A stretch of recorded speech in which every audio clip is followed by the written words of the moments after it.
You're listening to the Team Stripes podcast. Hey everybody, welcome back to episode 92 of the Team Stripes podcast, proudly presented by ACME Whistles, helping you make the big calls since 1870. The legendary ACME Thunder is now available in matte black. ACME Whistles, proudly associated with the NHL since 1917. Ross, we took a little bit of a week off. We're back now, and I think you probably have one of the best stories to tell us. I want to know all about WrestleMania. Well, let me tell you something, brother. That's my attempt at a Hulk hook. It was awesome. We got to have WrestleMania here in Tampa. It was supposed to be last year. It ended up being this year. Had awesome seats. It rained all day Saturday and it rained all day Sunday, but the rain went away just in time for the start of the show. We had a flyover after America the Beautiful, which so Vince McMahon has this weird thing.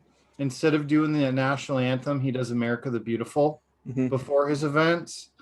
So we had BB Rexa the first night, and holy smokes, did she look amazing. And then we had a couple of F-15s out of probably Seymour Johnson Air Force Base. The second night, it was a little bit better weather, so they were able to pop into Afterburner as they were flying over the stadium. So, you know, nothing gets you going better than the sound of freedom. It's funny, when I saw you at WrestleMania, it was in Dallas. Oh man, it would have been like 2016. Oh, I'm coming next year. It's in Dallas. Oh, it's in Dallas again. Okay, so I am not a WWE fan by any stretch. We're going to WrestleMania next year. Hey, you know what? That's fine because my uncle is a huge WrestleMania guy. Like WWE loves it. So in 2016, he came down, and the deal that we cut was he's buying all my tickets, all my food. All I have to do is drive him around the city. There you go. So I was like, yeah, sure. And it was WrestleMania at man. So is that the one where Hogan came out, and then Stone Cold came out, and then The Rock came out? I remember all three of them being there.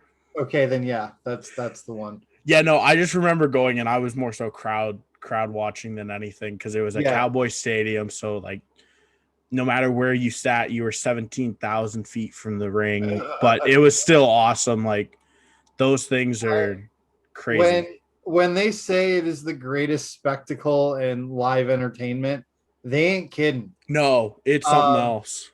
I think the coolest part of the weekend was, so Raymond James Stadium, where the Bucks play, they have a pirate ship in one of the end zones, and you can go to football games on the pirate ship. No big deal.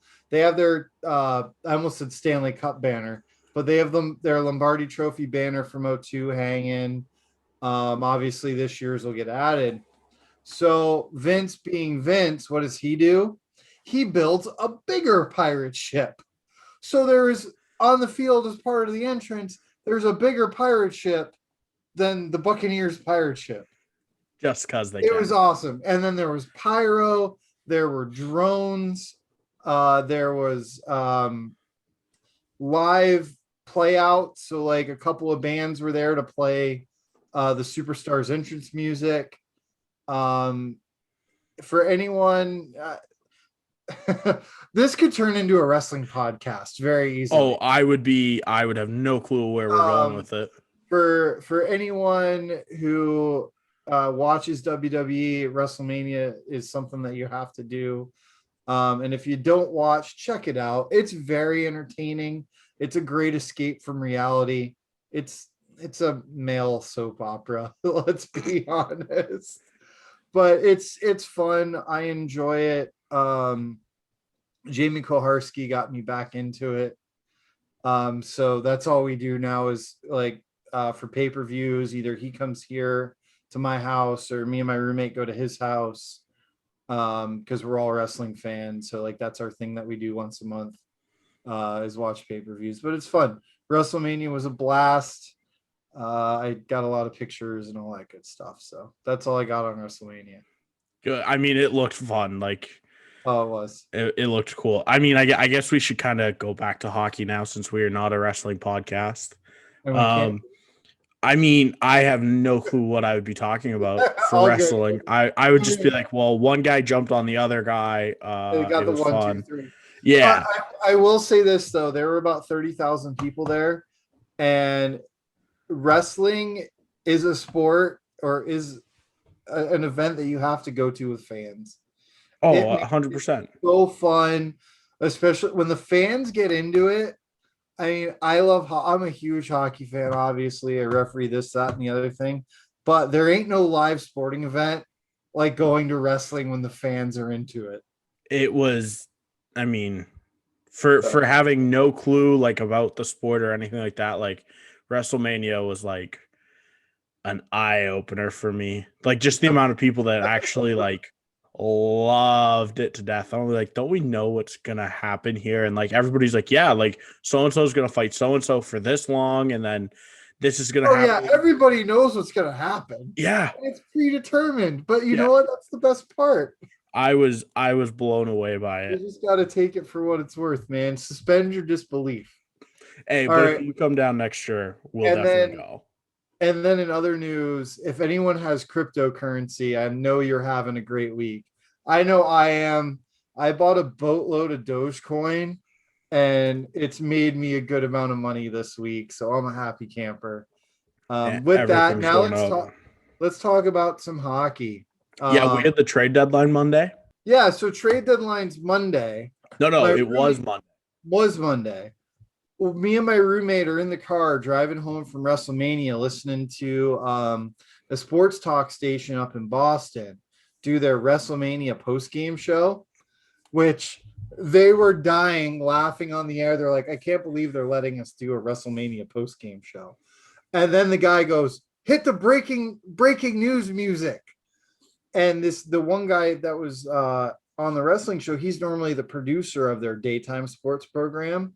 So they hit the breaking news music, and the guy goes, per blue checkmark Dan Drager on Twitter, Taylor Hall's coming to the Bruins. And they were so pumped up. And that's huge for the Bruins. I mean, how could you not be, though? Like, the Bruins absolutely fleeced Buffalo. Well, yeah. Fleeced them. Taylor Hall and Curtis Lazar for a 2021 second-round pick and Andre Bork. Right. Like, I'm sorry, you couldn't get like a first-round pick in there and a second? Well, how there wasn't a first-round pick given is beyond me. The only thing I could think of was Taylor Hall has the chance to leave come summer. Yeah.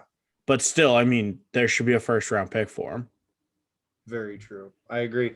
At minimum, it's a rental player, and you should be able to get a first rounder for a rental player. Yeah, and then Hall even came out and said, like, I want to be here long term. Yeah. So I wouldn't be surprised if he signed.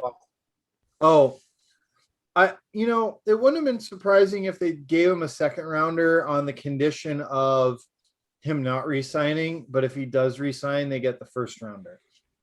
Yeah, I mean that would have even been a little bit better because Buffalo got after Monday, Buffalo lost like the trade deadline.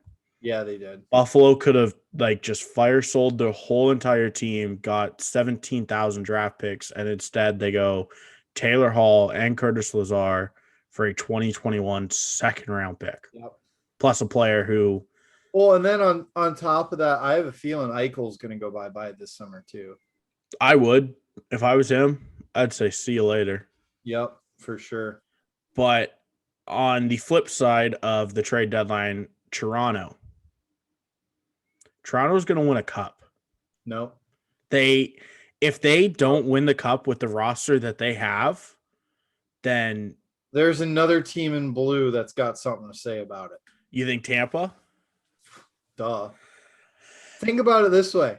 We have the best player in the world sitting on the bench right now. That's arguable. Playing. Arguable best player in the world. The Lightning are going to have a $100 million payroll when the playoffs roll around. Because Kucherov's not playing right now. They're doing everything they're doing without the best hockey player in their division, at least. I don't disagree with that, But if you look at the Maple Leafs, just they have a lineup. great roster. They got a lot of talent. They picked up a couple of goaltenders. They got one guy that's hot right now. Cool, good on you, but you still got to beat. You got to go through the Canadian division, which isn't going to be an easy task for sure. And then you're gonna have to play the Lightning. What would that be, like second or third round? Third round, at least. My thing is with like Toronto, like you have 3 lines of guys that are either superstars or have been there and done it. Mm-hmm. And yeah, like, well, they got like 4 or 5 former captains on their team. I believe it's 4 because they got Nick Foligno, Thornton, Tavares, and Spezza. So 4. And like, if you think about it, their 4th line is absolutely sick. Yep. Like you have Spezza on your 4th line, which, okay, granted, yeah, he's whatever, almost 40 years old, but still, like, the fact is, like, they are stacked. And then you look at them on defense, they got Bogosian, Brody, Hutton now, they got Jake Muzzin, like Riley, like, they are absolutely stacked. They got 3 goaltenders that are NHL. Yep. I would say arguably NHL starters. You got Freddie Anderson, who's an NHL starter. Now David Riddick, who is an NHL starter, and then Jason Campbell. They're definitely a good team. They got a lot going for them. I just don't see how they don't win the cup. Tampa. And they went all in this year. I'm being a homer, obviously, but Tampa. That's fair. I mean, if the Flames were not 4 points out of 4th place right now, like I'd probably say the Flames are sitting pretty, but like looking at Toronto and what they did on deadline day was like, oh shit, they're going for the cup now. Yeah, that's true. Them and the Islanders. Yep. And then I think we also have to talk about one more trade, and that is your old GM, Mr. Stevie Y, absolutely fleecing Washington. I don't think to Detroit, you're getting Jacob Vrana, Richard Panik, a 2020 first rounder, and a 2022 second rounder, all for Anthony Mantha. Anthony Mantha is a good hockey player. I thought he was going to stay in Detroit for a lot longer, but is he worth 2 players and 2 picks, one in second? No. But I will say to you, Wings fans out there, as we used to say here in Tampa, trust the Yzer plan. He's cooking something up. The guy knows what he's doing. Give the Wings a few years. They'll be back on the top of the standings. Considering I just don't know as a GM, like if I saw that trade and I'm the Washington GM, like I'm laughing at him. Because Washington's not like, I mean, yeah, they need to get younger, and Anthony Mantha does that for him, but you just traded a first and a second round pick in back-to-back years for a 20-something-year-old kid that he's really good at what he does, but I don't know how he thought that was going to be a good idea. But it's the win now mentality. It's what have you done for me lately? I just don't see Mantha adding value to that lineup for the win now, at least I should say. Yeah. But I mean, at this point, it's the Caps are at 60 points, Islanders 58, Penguins 56, Bruins at 50. The Bruins, if they don't watch out, the Rangers could sneak up on them. The Rangers are only down 4 points. Yeah, they've surprised everybody this year. The Central Division, the top 3 teams are all tied with 58 points. 4th place is 10 points behind them. So, I mean, everything's close. It's the top 3 and 4 teams in each division are pretty much set. I'd say the top three in the Central for sure. Top 3 in the East for sure, locked in. Yeah. West, top 3 locked in. North Division, top 3 locked in. Yeah. And I mean everyone else is battling for that 4th seed. But even then, like in the North Division, like Calgary and Montreal are going to battle for the 4th seed. Like that's it. Like Canucks are gone, Senators are gone. You look at the West. Yeah, you look at the West Division. You got It's Blues, Coyotes, Sharks. Yeah, and the Sharks are still what, like 4? Yeah, I guess they're only 4 points out, so they're kind of right there. But then like everything else, like East Division, yeah, you got the Rangers 4 points out. You said Flyers are 6, but so Bruins have 2 games in Bruins, hand. Flyers, and Rangers and the Bruins do have 2 games at hand. So I mean, the standing, it's getting hot. We have what? Most teams have 12 games left. Yeah, Calgary, I know, has 14, and 5 of them against Montreal. So that's going to be sick for that. Yeah, because it's whoever's going to win. I mean, I think if Calgary wins 4 out of the 5 against Montreal, they're in the playoffs. Yeah, but that's no small order. No, it's not. But hey, we shall see. I'm excited for it. It's going to be a nice little. I think we got like 3 weeks left of the regular season. Yep, it's going to be fun. It'll definitely be fun. I think with that though, do you want to send it over to the interview that we have this week? Yes. So our interview this week is a guy who, when it comes to USA Hockey, he's done it all. He was one of the guys that was in the program before it was even the program. He's been a supervisor for the program. He's been an on-ice official at multiple different levels of pro hockey, international hockey. He's even worked the Paralympic Games. With that, our guest this week is none other than Johnathan Morrison. And before we go over, this interview is brought to you by SIGHockey. Are you in the market for new equipment? SIGHockey.com is your newest source for pro stock, NHL, and NCAA hockey gear. SIGHockey is offering Team Stripes listeners 10% off their first purchase with code STRIPES10. That's STRIPES10 for 10% off your order at SIGHockey. That's SIG, SIG hockey.com. Hey, everybody. Welcome to this week's interview for the Team Stripes podcast. We have a guy who is kind of a legend when it comes to officiating in USA Hockey, as he's sitting here shaking his head at me. When I started in the program, this guy had been around for a while, and he's done pretty much everything under the sun as far as officiating goes. He's worked pretty much everything USA Hockey's had to offer. He's even worked some Paralympics doing sled hockey. He is just an awesome guy to be around. He's an awesome supervisor, great on-ice official, and I would like to welcome to the podcast Mr. Johnathan Morrison. Hi, Ross. Hi, Brendan. How are you? I'm confused. I thought this was a Star Wars podcast. I'm totally in the wrong place right now. Well, if this was a Star Wars podcast, I'm not dressed appropriately. I'll go throw on my Jedi robes and grab my lightsaber. Because that's pretty much how you and I communicate anymore is via Star Wars. Hockey is completely secondary. So I wore this shirt for you today. Perfect. Well, we'll definitely throw in some Star Wars stuff at the end of the podcast for everybody to enjoy and listen to. I'll have to get your opinions on maybe your favorite movie, best line, that kind of stuff. Oh, wow. Now I'm on the spot. Now you're on the spot. All right. Well, I guess with that, really, let's just, we'll start with the hockey stuffing and then go to the Star Wars. Okay. Fair enough. So where are you from originally? When did you start playing? When did you start putting on the striped sweater?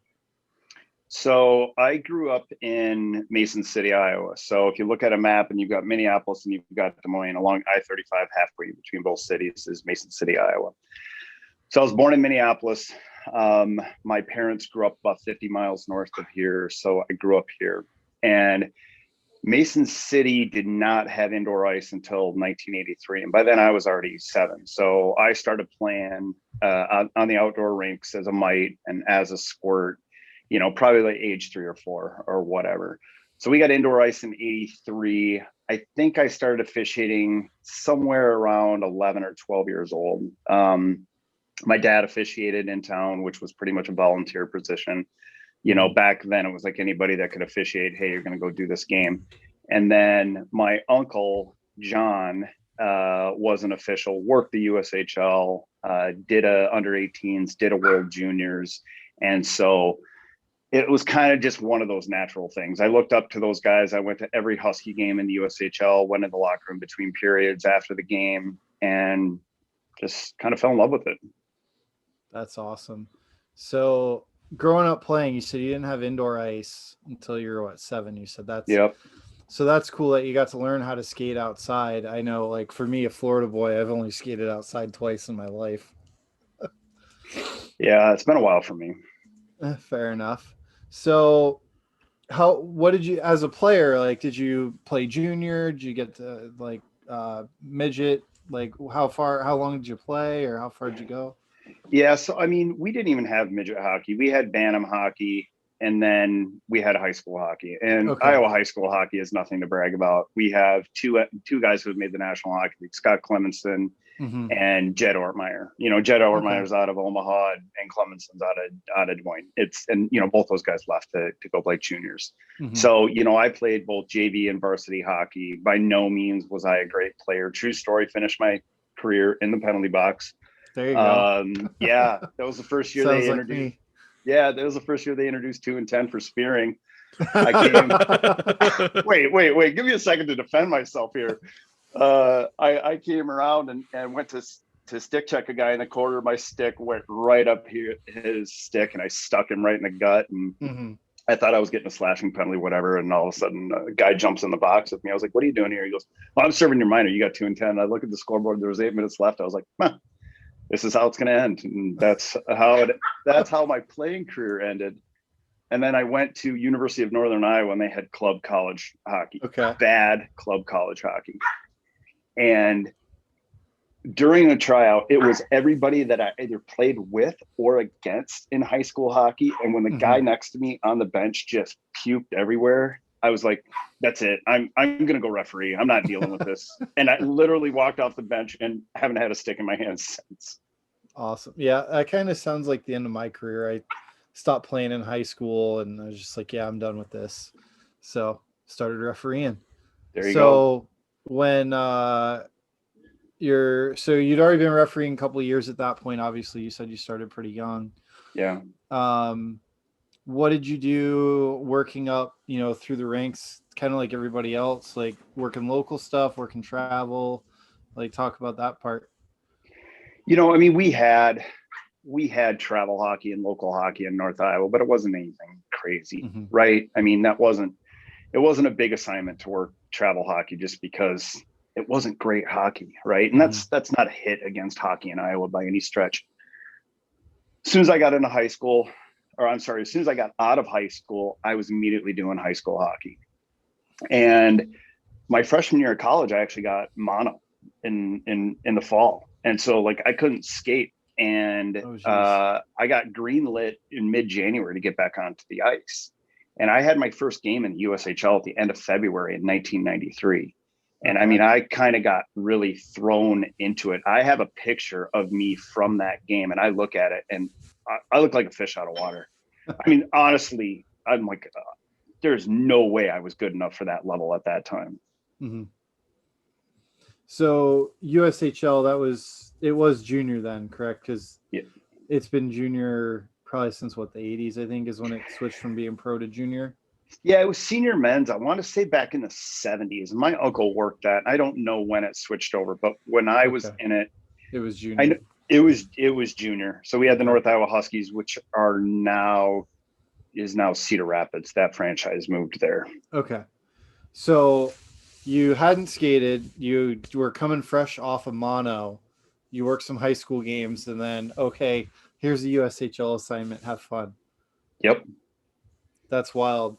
So the program wasn't around back then, I assume, correct? Okay. No. So how did you end up getting that USHL assignment?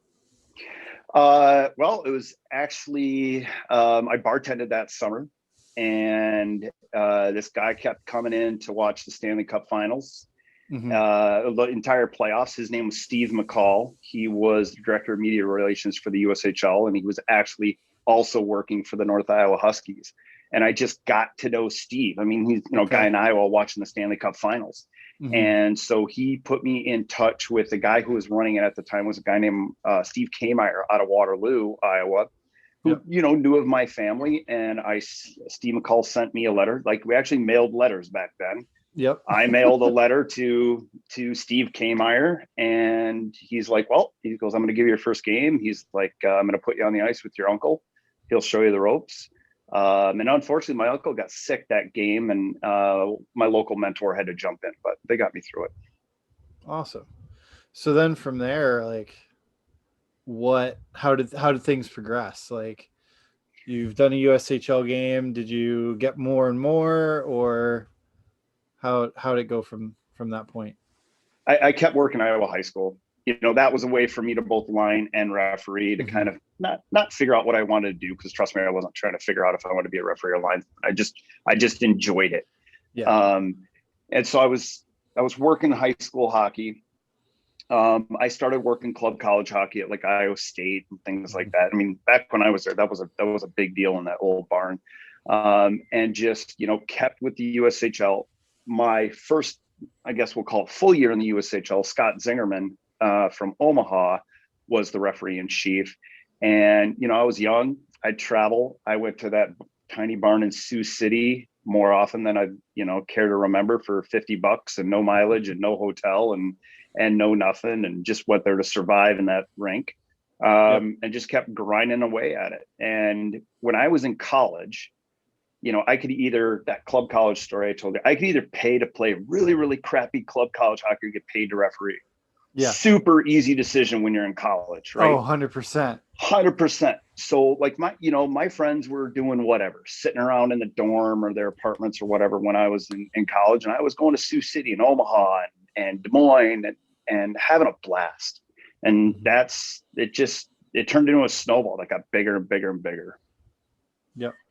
Well, yeah, it's one of those things, like, especially when we get into the grind of it, like, we get used to it. We're on the road every weekend, and as the passion grows, that's where you want to be every weekend, is on the road with the boys. Right. And I was thinking back, and I was actually having a conversation with Kevin Curtis the other day. We were talking about just some random stuff, and he brought up a good point. Like, my group was like the last real group that really got to have a lot of fun doing it, because it's changed with social media, with the way the 3-letter leagues are hiring guys now.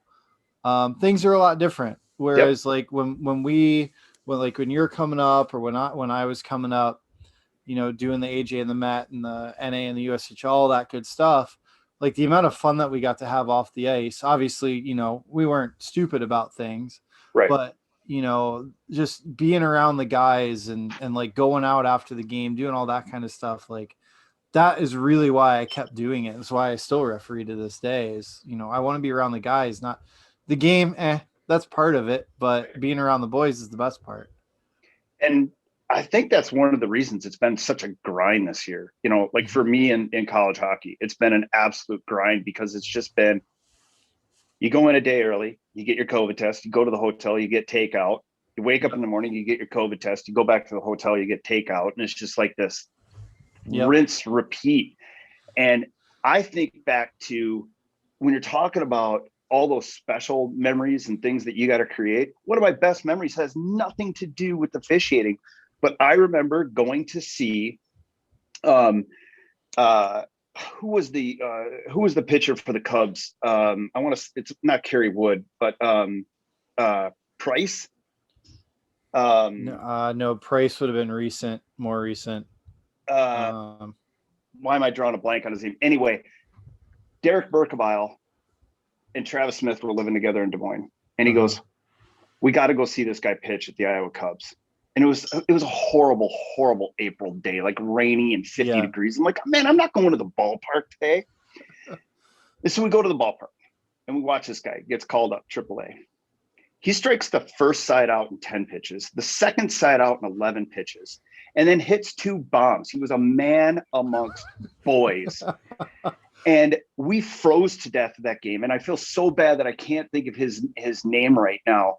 But we got to see a guy who then was a major league pitcher just months later and was an unbelievable difference maker. Those are the things I remember. Yeah.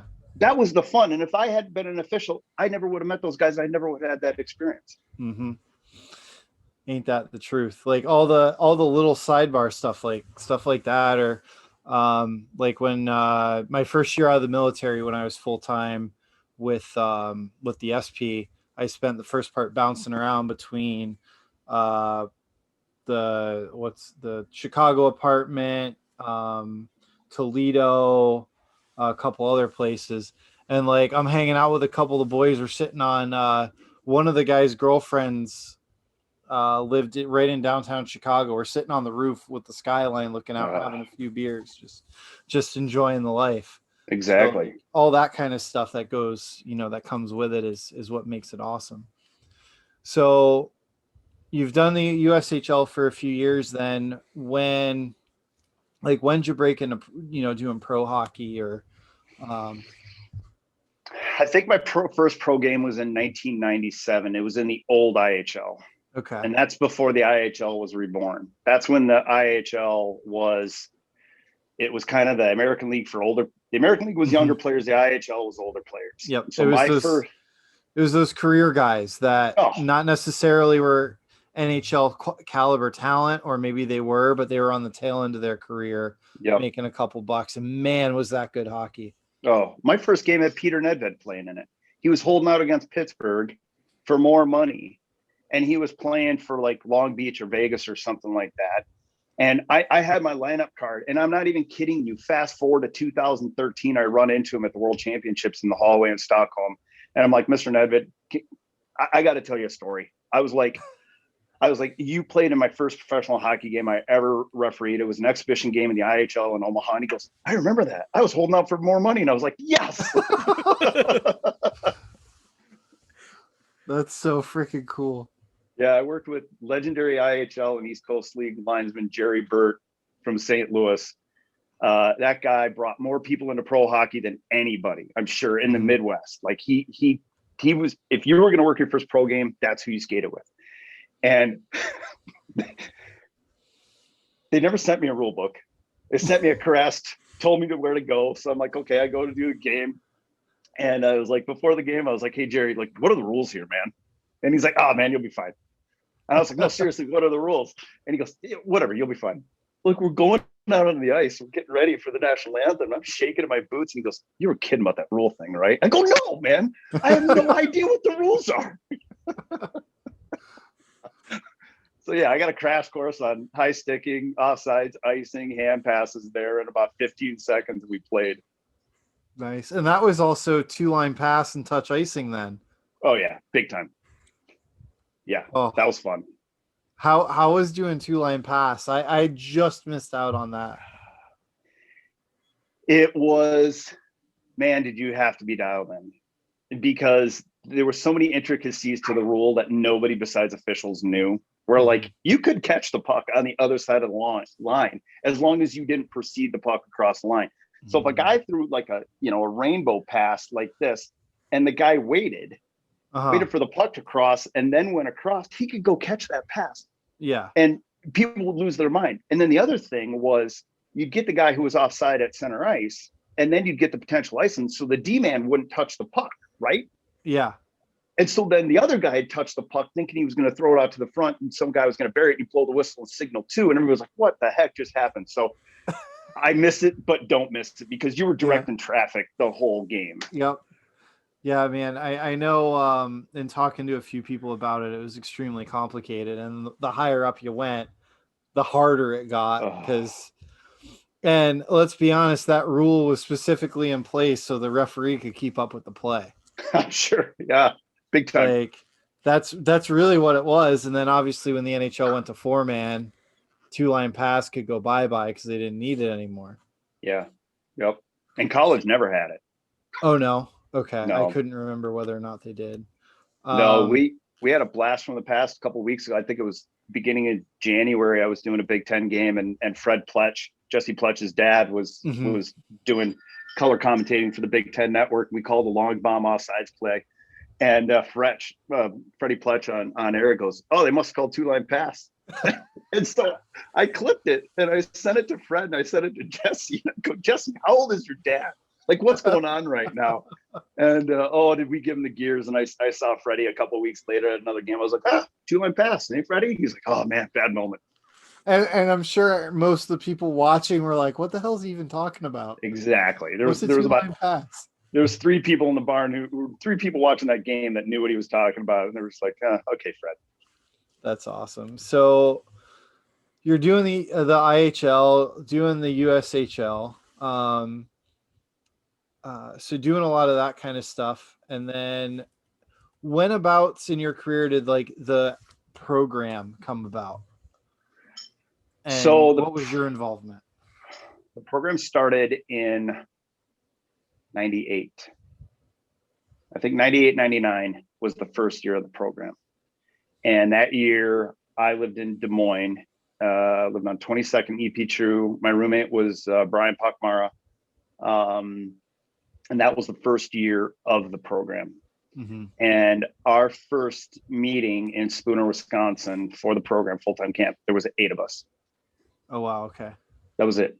There was eight full-time officials. There was 2 in Des Moines, 3 in Omaha, and 3 in St. Paul.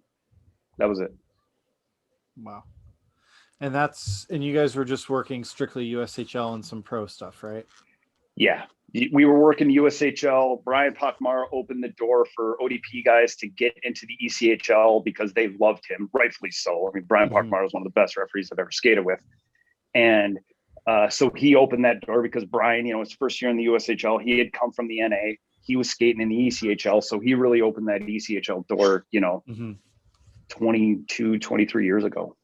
Yep. And that's kind of been the route for guys ever since. Yeah. Graduating out of the program, going going over to the ECHL. Mm-hmm. So then from there, obviously, then you've been around the whole time and you got to watch it grow into what it is now. We had on Scott Zelkin recently, talked about, him taking over and all that. And, he was very complimentary of like yourself and Tater and some of the other guys that have been around for a long time and, the glue of the program.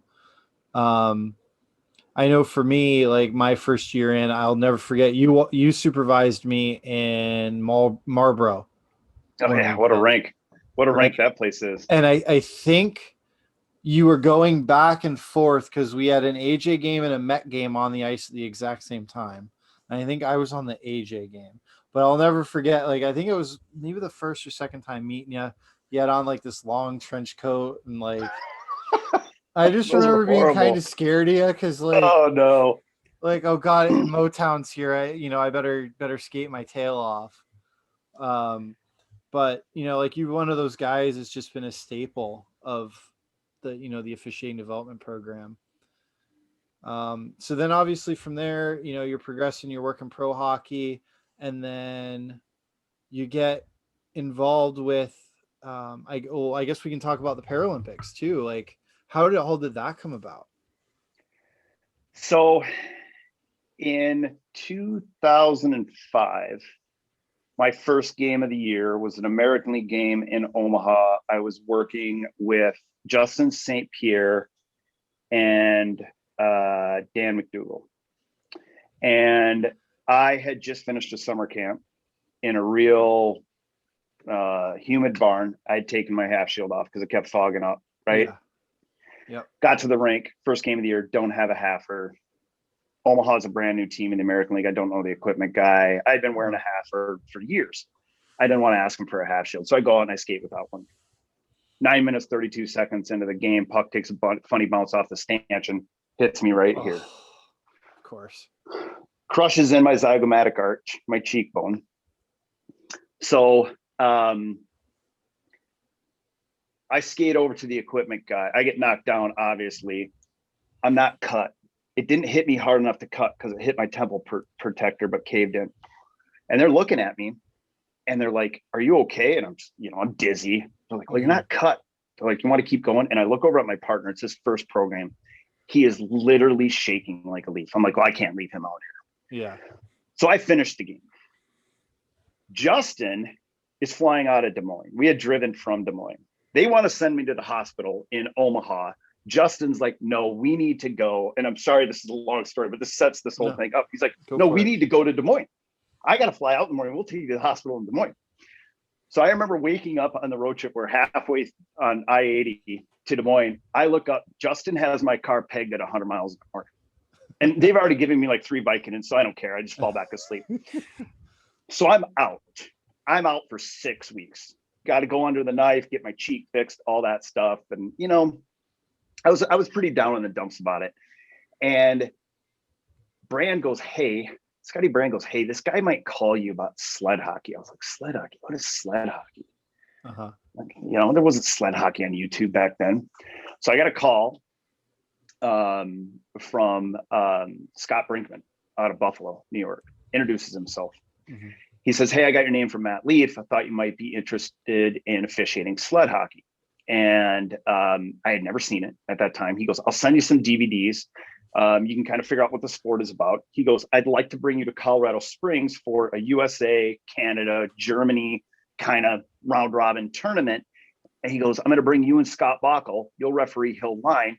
He goes, there'll be another guy there to teach you the sport. He goes, and you know what? If it goes good, we'll give you a shot at going to Torino for the Paralympics. I'm like, sweet, right? Okay. It was my first year in the WCHA.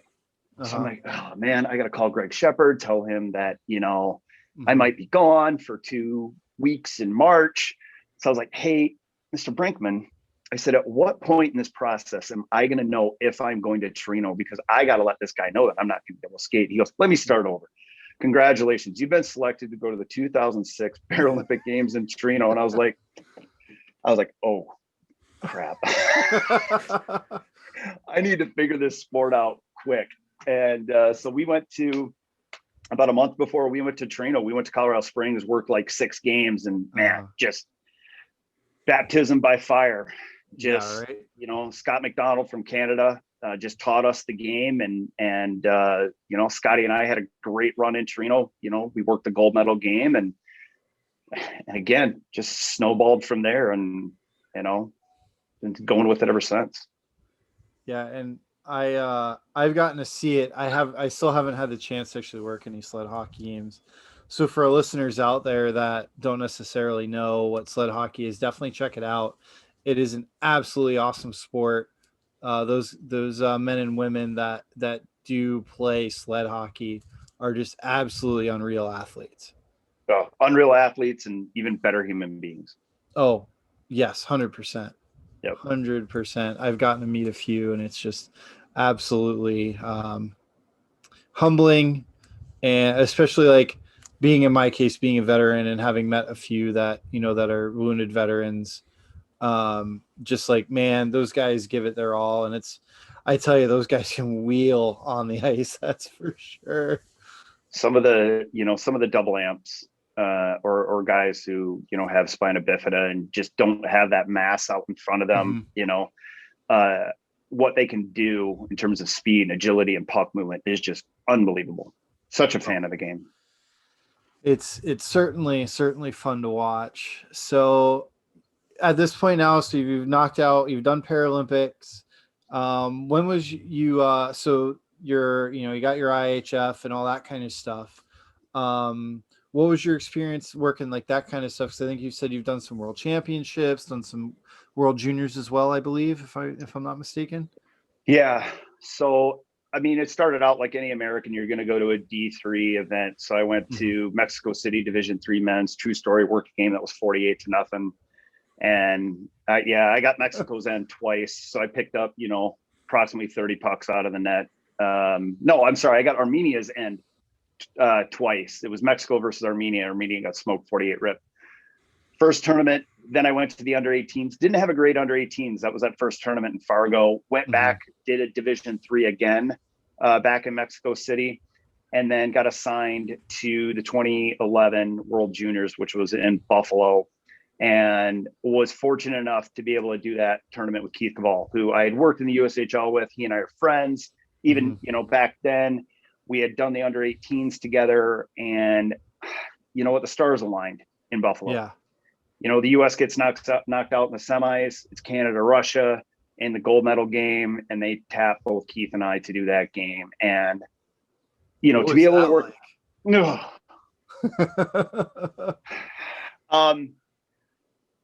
You know, great things happened that tournament.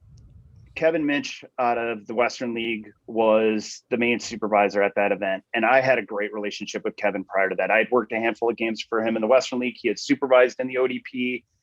And with Kevin, I knew I could go out and skate my game.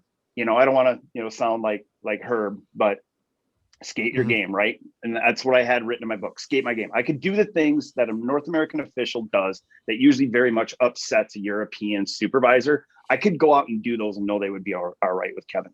Yeah. And so the stars align, we get that game. Well, it's minutes away from the Canadian border. So they came over in droves, and they're playing Russia, which, you know, it's Russia, Canada, US. Those are the countries that are battling all the time. And that isn't negating anything that Sweden or Finland ever bring to the table. And that was the game that Canada's up 3-rip to start the third. And Russia was almost knocked out of the tournament, took it to OT in a shootout to stay alive in the tournament. Quarterfinals, I had them, OT shootout. Semis, I have them, OT shootout. Now they're down 3-0 to start the third.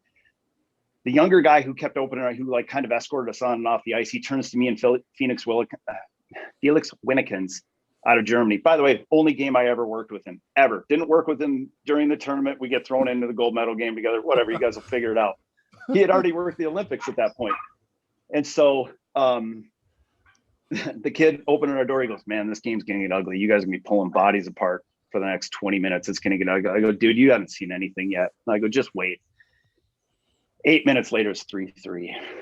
Wow. And the game ends up 5-3. Like, mind blown. I mean, still, that's one of the top IHF, you know, moments and meltdown. And, you know, the funny story about that is 2 days before that, Keith got the flu. He was rooming right next to me. He knocks on my door at 5:30 in the morning. I open it. He's green. He goes, dude, I'm in bad shape. I need Pedialyte. I need drugs. He was supposed to work like the 5th, 6th place game or something that day. So I immediately called Kevin Minch. I was like, hey man, Keith can't go today. He can't. They come in, they check him out. They pump him full of fluids. Morning of the gold medal game, they're like, Keith, you okay? And he's like, yeah, I'm fine. I'm ready to go. I knew he was full of it. He was so sick. He was so sick, but there was no way that game he was not going to officiate that game. And it was 3-man, correct? No, it was 4-man. It was 4, okay. It was him and Martin Frano from the Czech. You know, he also worked the ODP years ago. And so it Felix. So it was like this perfect ODP, you know, culmination game with all of us. And so Keith is like, yep, I'm ready to go. I'm ready to go. And so, you know, he's from Erie. He's an hour away. There's no way he's not doing this game on his home soil. So halfway through the game, you know, Keith's doing great. Halfway through the game, all of a sudden I hear the Canadian go, what the bleep, bleep, bleep. And I look and Keith is wiping puke from his mouth and kicking it into the Canadian goalie's net. And the Canadian goalie goes, dude, your referee just threw him in my crease. And I'm like, oh man. So I go out and get a water bottle and spray it down and kick it in. And nobody was none the wiser. Only the 3 of us knew. But yeah, Keith puked in the middle of that game because he was so sick, but he knocked it out of the park. That's unreal. Oh my God, that's so good. When we have him on, we'll definitely have to put that in the notes to ask him about it. Yep. Yeah. Oh, that's awesome. So, and it was the Russians that won then, right? 5-3. Yeah. So that was Tarasenko from St. Louis. Okay. Yep. Jeez. Five unanswered in the third period. Unreal. Could have heard a pin drop in that barn when it ended, man. It was crazy. Brendan's sitting here shaking his head like, yep, I remember watching that game. I remember I had to go to bed. And so I remember sitting there like listening to it on the radio, and it was like 3-rip going to the third. We're doing good, whatever. And it was 3-1, 3-2, 3-3, and then it was like, oh shit. Oh shit. And then it was I just remember going to bed that night like, what just happened? Yeah, it was that when those teams took the ice, it felt like a freight train was going down the center of that rink. The building shook. Fast forward 2 hours and 15 minutes later, and it was a church in there. That was crazy. It's crazy how that goes sometimes. That's for sure. Yeah. So then that ends. After that World Juniors, what other international stuff have you gotten to do? So I did the men's world championships in 2012 and 2013, and that was one of those split city ones, Stockholm and Helsinki. So Okay. the first 2012, I did. I was in Helsinki the entire time, and then flew over to Stockholm for the finals. So I worked the semis and backed up the gold in 2012, and then in 2013, I was in Stockholm, worked the quarterfinals, didn't work the semis, and flew home. The coolest memory about 2012 was when we chartered to go over to the city that was having the semis and the finals. We're sitting there on our plane, like 8 hockey referees just kind of waiting. We're like, oh, great. We got this whole plane to ourselves. This is great. And then Team Russia walked on, and literally it's Malkin and Ovechkin just sitting next to us, playing their, their little Game Boys or whatever they had at the time. And so we land, we don't go through customs, nothing. We just pull off to the tarmac. This huge, truck pulls up, and we start unloading the plane. And by we, I mean Team Russia and us start unloading the plane. And here's referee bags coming down the chute, right? And Ovi going, referee bag? Yeah, you're a referee bag. And sets it over here. Just Ovi just unloaded my bag. That was cool. That was about the neatest 42-minute flight I ever had. I was like, Ovi's sitting right over there. That's so damn cool. And obviously the World Championships is, you're skating with all those players that have gotten knocked out of the playoffs in the NHL. I can only imagine the speed. I think I've only ever watched it a couple of times. What's that hockey like? When you got the big boys playing, the big teams, it is absolutely electric. Because you're right. Those guys, whatever their team loses in the first or second round of the Stanley Cup playoffs, and then, Team Sweden calls them up, hey, we just sent a plane for you. We're going to come pick you up. And by the way, you're playing tomorrow, so get some sleep. And so, yeah, Ovi showed up halfway through the tournament when the Caps got knocked out. And it was just Chara was there. Just a list of guys that were there. I remember Malkin cutting in front of me on the blue line, and I don't know how the ice held up and just didn't completely shatter underneath him, because you have no idea how big and strong he is until you're standing next to him and he comes in and just cuts across the blue line. You do your best to keep up, man. Yeah. It's just go. It's awesome. It's just awesome. For sure. That's unreal, man. Getting to be on the ice with those guys. I know, hell, just doing training camp here is a blast. So I can only imagine when they're actually playing for something that means something. Something I kind of want to talk about that you mentioned is, you're going out there doing your game as a North American official. And then you said, you had a supervisor who is North American compared to a European supervisor. What are some of the differences between working as an American official or a Canadian official, let's say, wearing USA Hockey or working pro here, compared to, let's say, when you have that IIHF crest on and you're over there doing things their way? What are some of the nuanced differences? A couple small things. If you read the IIHF, officiating manual, if your partner's dropping the puck in the neutral zone, you're supposed to stand directly across from him, basically on the other faceoff dot. Okay, awesome. I'm completely out of position. I'm not on the determining edge of where the puck is going to come in. Now, I haven't been in the IIHF now for 8 years. They might have changed that. But when I was there, you stood directly across from your partner. I assume that's when they were using the imaginary line and not 9 dots, correct? No, we were using 9 dots. Okay. But if your partner was dropping the puck in neutral zone faceoff on the dot, you were expected to stand in the neutral zone directly across from him instead of, shading into the end zone to immediately have that vantage point for the first offside. Another thing is, man, something simple like sitting up on the boards to let the puck go underneath your feet. I had so many European supervisors who, would tell me, absolutely not. There's no reason for you to ever do that. It's dangerous. Yeah. And, when you kind of know that you can go out and skate your game because Kevin Minch from Hockey Canada, he's going to teach his guys to do that. You kind of go out, it gives you a little confidence to be able to do what you want to do versus being able to kind of fit your game to their style. I mean, I've had supervisors tell me, hey, Johnny, offsides by this much.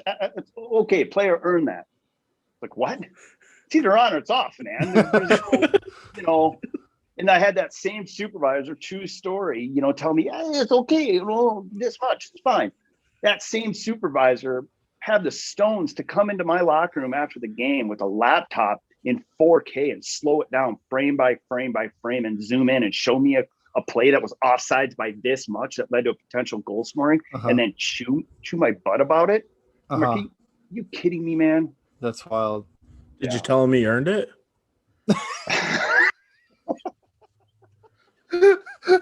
Brenden with the one-liners. That's straight up. I would have. My knowing my dumb ass, I would have looked at him and be like, "Well, he earned it, this much." And I probably would have gotten fired, but Brenden for the win.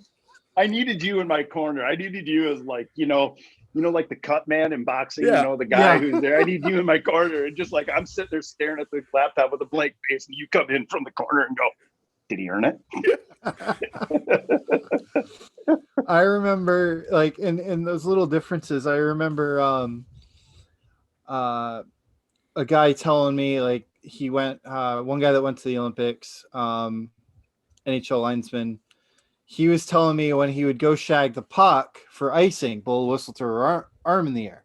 They don't do that over there. No, they don't. So the whole first period, he's doing it.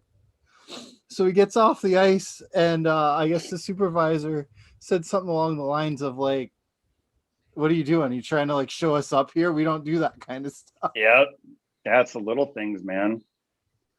And then I want to say, if I remember the story right, he went out there in the first icing of the period. He threw it up there.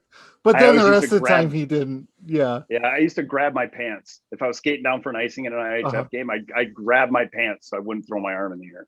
Yeah. Just those little minute little things. Like, so you like we said, like I said in the intro, you've pretty much done everything there is to do for USA Hockey. What kind of role are you in now, or what kind of stuff have you been doing? I know, like, it's so funny, back when I was going through the program, it was like, oh boy, I'm going to get a nasty gram from Mo if I don't do my mileage right, or if I pick the wrong hotel. We just got that email sent out today. It was in my inbox. I was like, oh, better do mileage. Hey, did you want how many versions I had of that? And I deleted what I actually wanted to say because I know the 10th falls on a Saturday. It's going to be a disaster. My inbox is going to be full on Sunday, and it's such a pain in the butt. And by the way, this is a calmer, gentler Mo than 5-6 years ago. I think that's been documented. Yes. But like here's the reason I get fired up about stuff like that is I remember what it was like to be those guys. And if you've got $200 in mileage coming to you and getting that money on time versus it being delayed a couple days can make a big difference, right? Whether or not you're late on your car payment, whatever, right? And so, like, I want to get those reports to the league. I understand the NA and the NA3 and the SPHL, they pay at the end of the month and it doesn't matter. But the USHL, when I send that report, Steph gets it. She takes a look at it, verifies that everything's right, and she's going to pay the guys as soon as she can. So I want that report to be in there. I don't want to be waiting on guys, okay? Because then other people are waiting on money for other people's mistakes. And so, back to your question, my job is, it says coordinator, transportation, logistics, mileage, hotels, training camp. It's those three things, right? When it comes to planning training camp, putting all the pieces of the puzzle together to help Scott Zelkin, not have to freak out or worry about everything at camp, I help him with that. When it comes to logistics, hotels, and this year for hotels has been a disaster because we're not having guys stay in apartments. Yeah. Like, the only people staying in apartments are apartment guys, right? Mm-hmm. If you're traveling in from Minneapolis and working in Des Moines, you're not staying in the Des Moines house because of COVID. So on an average year, I'll book 850 hotels. I'm at 1,100 right now, and I didn't book any until mid-October. And we still got months to go. It's Yeah. Mono and we're wiped. It's I can everybody imagine. is. Keith is wiped. Scott is wiped. Tater's wiped. I mean, it's just, I can't wait for this year to be done, man. Yeah, I hear you, and it's one of those things. Like I pretty much finished with everything that I'm going to be doing for this season, and we have adult nationals next weekend. That'll be a fun skate. It's always a good time. But I remember I said to Kelly, who we had on last week, Kelly Ralstad, it's like, this has honestly been the most challenging season that I've had, and I haven't even worked. I'm not in the program anymore. I haven't worked any Coast League games yet because Steve-O hasn't needed me. Like, I haven't worked any of that kind of stuff, but just with everything that we've been through this year with COVID and, are we playing these games? Is games getting canceled, moved around? Like, just being able to adapt and overcome, like, for everyone, it's just been the most difficult season that, anyone has ever had. And it's one of those things too, like when we come out the other end of this, when things slowly get back to normal, we're going to look back at this and be like, what, we made it through that. We can make it through anything. I agree. I completely agree. So it's definitely been a challenging year. That's for sure. For everybody, the guys on the ice, the guys in the administration side, it's certainly been difficult and challenging and all that. Do you get to still go to the rinks and supervise? I enjoy my weekends off. There you go. Fair enough. I do. The new North Iowa rink or the new Mason City rink is literally 3 minutes that way. I can walk there. If Keith is in town, I'll go and watch a game. Mm-hmm. I'm happy not being in a rink on weekends. Yeah. I'm not skating. Just because, you know what, been doing this a long time, and yeah, for sure. There's hockey, life 2.0 is kind of nice. Oh, I can only imagine. I certainly, I'm kind of getting to the part of my career where I'm kind of there too, where I just want to, help out where I can. And, but with all that, let's see, I guess we can kind of shift to a couple of Star Wars things, and we've covered pretty much all the hockey stuff. Unless you have any like really good stories that you can think of on top of what you've already told. I don't know. It's because I mean, we've talked about some pretty big moments in your career, getting to work some world championships, Ovechkin, handing you your ref bag, doing a gold medal game at the World Juniors. So, okay, we'll go to Star Wars then. Which one of the 9 movies, 11 movies is your favorite? I mean, I grew up in that time period, so oh man, my wife is staring at me right now to see how I answer this question. To make sure, I'm an Empire Strikes Back. Yeah, you can't go wrong with Empire. That's for sure. That was the one where, I was pretty young when Star Wars came out. So Empire, I was, a little bit older, could understand it, could really develop a crush for Carrie Fisher. So, I mean, that's my favorite one. I mean, I think like so many Star Wars fans, Mandalorian this last couple of years has just been right. It just has really ignited the love for the franchise for so many people. I mean, my license plates say Millennium Falcon. There you go. Perfect. Well, of all my favorite movie is Jedi. I'm one of the rare people that Return of the Jedi is my favorite one. I don't know why. It just always has been my favorite of the original trilogy, and then it just has kind of stuck with me as being my favorite movie. But yeah, Mando's been good. The season finale, Mandalorian, was unreal. The last 10 minutes of it was just, again, mind blown. Kind of. I think, Brenden, are you a Star Wars guy or no? No, I am the farthest thing from it. Never seen a movie. Nothing. Brenden. Oh my goodness! For me, it turns me into that 9-year-old kid again. I mean, one of the biggest, the toughest things for me for COVID is not being able to go to the movie theater.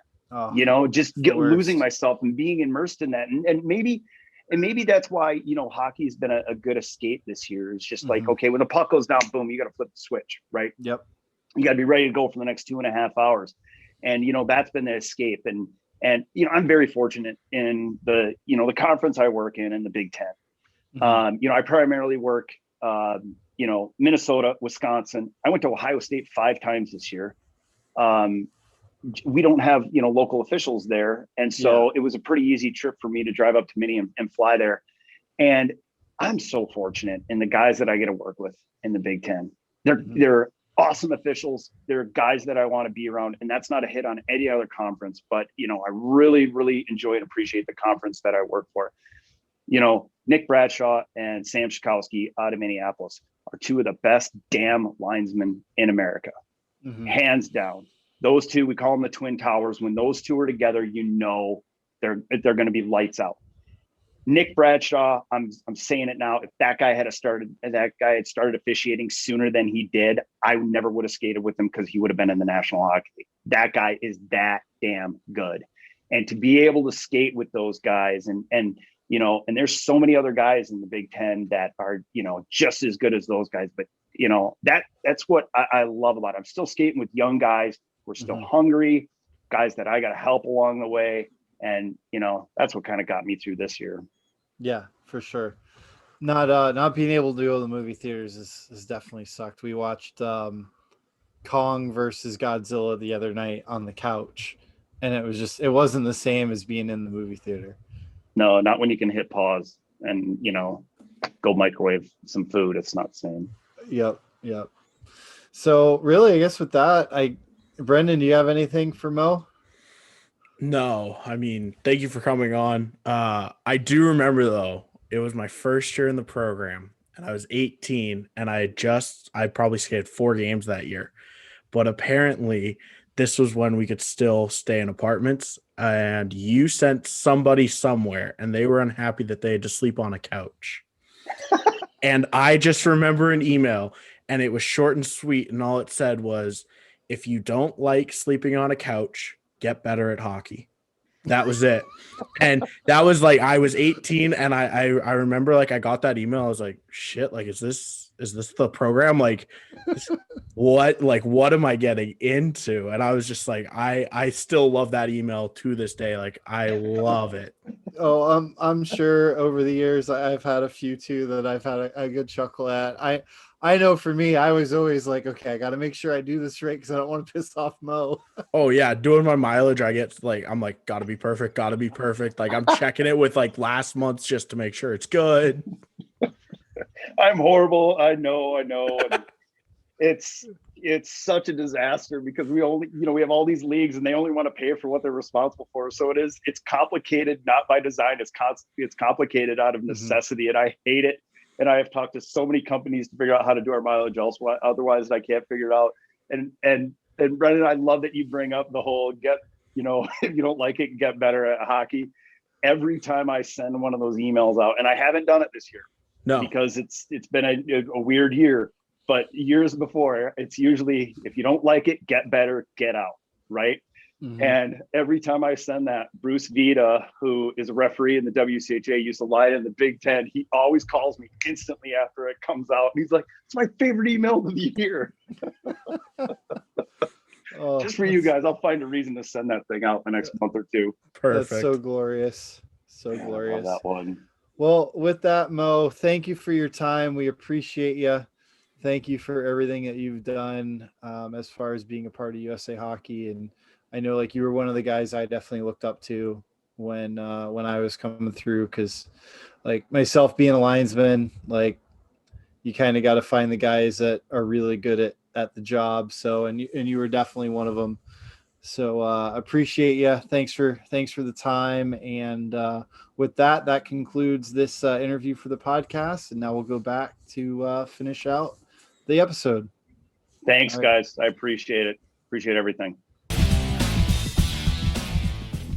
Hey, everybody. Hope you enjoyed that interview. The interview was brought to you by Hockey Ref Shop. Hockey Ref Shop is the official U.S. equipment supplier of Team Stripes. They carry a variety of referee products, including beginner packages, sweaters, pants, accessories, protective equipment, fun referee-themed products, and more. They pride themselves on having great service from experienced officials with super fast shipping. Visit hockeyrefshop.com today and place an order. Look at you reading it I know. perfectly. Oh my goodness. I didn't get tripped up on super fast shipping. That's a pat on the back today. That interview though, I mean, Mo was awesome. Motown is awesome. I'll Great never guy. forget the first time he supervised me very early on in my career with the ODP. And it was funny because like I moved to New York, nobody really knew me. This was when Chris Ullman took over doing the AJ and the Met. So Motown saw me work and Ullman saw me work. And then all of a sudden, I think I worked close to 100 games that season. Yeah, it was nuts. Just hey, you're good. I'll never forget. They had me work 3 junior games in one day. Oh. I was living in Albany, New York. And I had a 2-set down in New Jersey at Prudential Center for the Jersey Rockets. And Ullman calls me like pretty early in the morning. He's like, "Hey, have you left your house yet?" I'm like, "No, I'm about to leave." He goes, "Okay, cool. I need you to go to Long Island first." I was like, why? He goes, "I need you to line a game. One of our guys bowed out. The game starts in 3 hours." And I think it was only a 2-hour drive or 2.5-hour drive. Is like, I'm not going to be there. Like, he goes, "It's okay if you miss a little bit." One of those kind of things. Yeah, like just get there. We're happy there's a body. Yeah, just get there. So I'm like, okay. So I go there. I do that game. Matt McNulty refereed the game. I lined. I forget who some other guy lined too. I don't remember at this point. But and then I drove down to Camden, Jersey, to Prudential Center, or Newark, I should say. And I worked a Met League and an AJ game, and then I stayed at the league apartment in Camden. But it was just funny, like things that pop into my head when I think about like the stuff I did that year working for the AJ and the Met. And then, like I said, Mo's awesome. He's doing the Paralympic Games is just as much of an honor as doing the able-bodied Olympic Games. Getting to do that stuff, you know, the stories he shared about the World Championships, all of that. The guy's done some pretty unreal stuff. He's had a great career, and he loves giving the current program guys a hard time about doing their mileage and their hotel reports. For a good reason, though, as he said. Yeah, for sure. But I guess we got to jump into the clips this week because we have, I think it's like 7 of them. Okay. All right, so let's just start with we have I'm looking on the Instagram, so I'm going on the oldest one from this. Are you doing the Kachuk and Wheeler? Kachuk on Wheeler. There's nothing there. Nope. It looks like, I mean, yeah, Wheeler gets caught with an elbow, but Kachuk's like trying to play the puck and just kind of turns funny, whatever. Not a penalty. Like, no. No, it's a good hockey play with a bad result. Yeah, exactly. Kachuk goes to play the puck. Kachuk plays the puck. Wheeler just happens to skate into an elbow. Yeah. Wheeler just skates into his elbow. Yep. 100% no call. Just it's one of those ones where I think guys see it nowadays and go, "Oh shit, that's a penalty because he got hit in the head." Yeah. But it really that I wouldn't call that. Yeah, for sure. So next up, we have Canadian defenseman and looks like Leon Draisaitl battling for the puck. And this one, no doubt, I mean, it looks like a slew foot. So looking at an interference or maybe a trip, because Draisaitl doesn't really have the puck there. I would say trip or minor slew foot. I don't see anything other than a minor penalty here. Yeah, definitely nothing more than a minor. I don't like interference just because Draisaitl technically did have the puck. Okay. It looked like a really good battle, but then like the Montreal guy, I don't know who it is off the top of my head, just kind of sticks his leg in, puts the arm over the shoulder, but he never pulls back. Yeah, I mean, trip at minor penalty. Just minor penalty. You can't do holding, tripping. Just don't do that play. Same kind of play in our next clip, which is Montreal and Ottawa. The Montreal guy is trying to get the puck, steps up on the D-man, and I think I don't know who that is. That one's more of a slew foot because Zaitsev, like, legit. Yeah, he pulls back. So, like, that one for sure, slew foot. Depending on what your rule book that you use says, that, I mean, I would just call that probably a minor. No injury on the play, nothing like that. So minor penalty, got to call it. You see it, throw your arm in the air. I was thinking minor trip just because if you're down on the goal line, a slew foot might be hard to sell there, but it's an easy sell for the trip because you're like, yo, he stuck his leg out. Either way, you can't do that. 2 minutes in the box, you feel shame, and then you get free. And your last favorite but not clip? Least, not even last yet. We still got a few more here. Oh, we got a few more. Okay, fair enough. My favorite clip of the last couple weeks. So Mr. Nathan McKinnon is a recurring person on this podcast with things that happen to him, get hit in the head. Well, this time he decides to return the favor and he throws a helmet at a guy. Well, come on now. It was the guy's helmet. He's trying to return it back. He's trying to return it to him, yes, but oh my God. You can't just chuck a guy's helmet at him. No. I mean, and you see his body language when he hits him with it. McKinnon's like, are you freaking kidding me? Yeah, McKinnon's just like, oh, come on, man. He got a game misconduct for it. As he should have. Somebody pulled our rule out of our rule book. I was about to mention that. Rule 101, you can't do that. Yeah. So, I mean, I don't know what McKinnon was thinking. I really don't. I would love to know. I think he thought that the guy was going to catch it. Why don't you just go hand it to him, I mean, yeah, I know. It was absolutely hilarious. Yeah, it was just funny. And then we had a couple people in the Facebook group, dissecting it way too much. And I was like, guys, this is funny. Oh, 1,000%. Dogecoin is about to hit 20 cents. Anywho, so yeah, this was funny. Sorry, I'm watching my cryptocurrency on my other screen, being extremely unprofessional while we're recording this. Honestly, I don't blame you. All right, so next clip. This is a weird one. So far side referees kind of low on the goal line there. In his position, so he's looking through the goaltender and the puck's coming at him.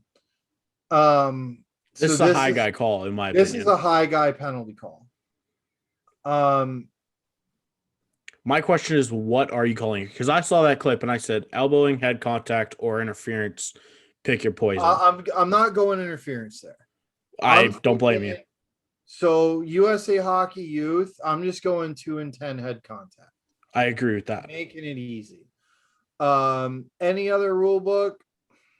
Elbow. Probably elbow. Elbow minor. Maybe a 2 minor head contact if you have it. A minor head contact. It doesn't warrant anything more than that. Now, no. If he stays down, different story. But yeah, minor elbow, minor head contact. Youth, USA Hockey Youth, 2 and 10. Yeah, that's definitely what I was thinking. I was thinking 2-10 head contact in a youth game. But if your rule book tells you have a 2 for head contact, use it, or use a 2 for elbow. Pretty easy. It was just one of those weird ones that's away from the puck because he had gotten rid of it. The hit was made when the puck was literally on the other side of the ice. I mean, it's one of those ones where I think it's easy to miss if the high guy is puck focused. Yeah. And that's another big thing. Like, as a high guy, you have to know that hit's coming. Yep.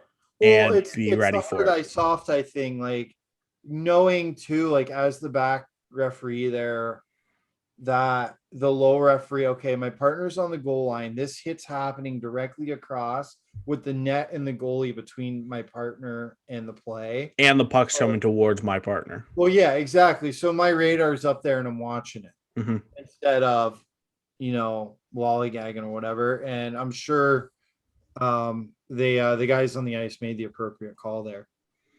So let's go to this next one because it's Mr. Reeves again. Yeah.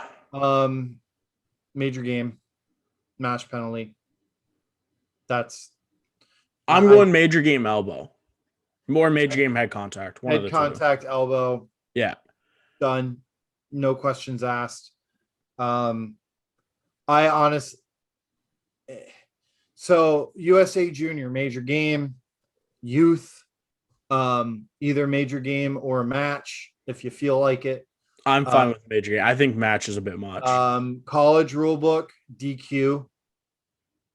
Pro hockey, major game. You can't hit a guy like that. And I'm pretty sure they called a major game on this. I want to say they did. But then did Revo? I want to say he got either suspended or he got a hearing for it. I probably should have known off the top of my head. Yeah. But like, it's one of those plays where, NHL, like anywhere, I think that's a 5 game at least. I think match is maybe a little bit of an overkill. That's just me though. Sorry, I'm reading one of the comments and I need to really have a talk with somebody. That's always good. So the last play here, so it's the Montreal and Montreal and Maple Leafs clip. Now that I'm watching this, I'm saying minor interference because the Toronto player changes his lane.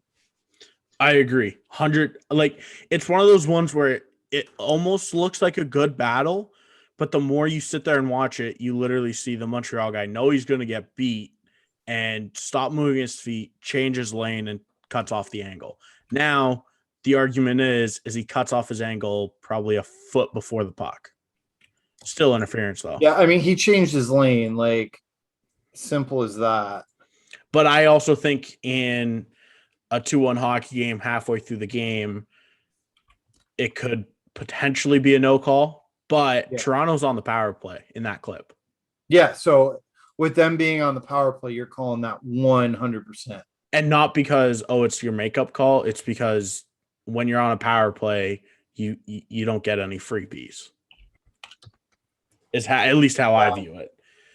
But, I mean, that is all the clips we have for this week. Ross, unless you have anything else to add, I think that wraps up episode 92 of the podcast. I got nothing. I hope everybody is. I think nationals are going on right now. I think high school nationals. Yeah, high school started today, and then so did ACHA D2 nationals. Okay. So everyone that's still out there working some games, have fun. We're doing adult nationals here in Tampa. I skated 3 today. I got 1 tomorrow, and then that's it for me. How was that? The over 40 game was fun, and the over 50 top level was pretty good. Are they 2-manning? So the over 40 is 3. Oh. And the over 50. So get this, my third game, we get out on the ice and my partner comes over to me and goes, "Can they wear those helmets?" And there's one guy wearing not the Gretzky Jofa, but like the OG Forsberg Jofa. And then there's another guy wearing a curling helmet. And I look at him like, dude, it's men's league. They don't have heck rules. As long as it's a helmet, they can wear it. I thought it had to be a helmet made for hockey. Made for hockey. Yeah, exactly. Hey. I told him about the only thing I'm not going to let him wear is a bicycle helmet. I had one guy one day come out in a horse riding helmet. No. And I looked at him and I was like, nah, dude. And he's like, I know, I forgot my helmet at home. My wife's coming. Can I just do warm-ups with it? And I was like, no, because you're going to fall and then I'm going to get sued. I don't have any money. Well, this helmet that the guy had on it looked like it was weird. Like it was a soft, like it was a hard pad and a hard pad. It had like, it was made by Spalding, which probably hasn't made a hockey helmet since the 70s. Yeah. But I'm just like, whatever. I mean, the Jofa Athletic of hell yeah. Yeah. Especially the OG, just put the plastic on top of your head and go. Yep. I don't know about the curling one, but that's great. That's the stuff you see in beer league, especially at the beer league nationals. Like that's awesome. It was really fun today. And then after my 8 a.m. game, the teams from the 8 a.m. game by 9:30 were upstairs in the bar drinking. As they should be. So what else are you supposed to do with your day? Get wasted and play more hockey, man. That's what those guys are doing. That sounds like a great day. Exactly. Really there were a couple of former pros on the ice too in my over 40 games, so that was cool. That just sounds like a fun time. It is. Maybe we'll have to come out here sometime for it. Hell yeah. So with that, I think that's all we got. Yeah, episode 92 is officially done and dusted, and we will see you guys next week for episode 93. Have a great week, guys. See you guys then.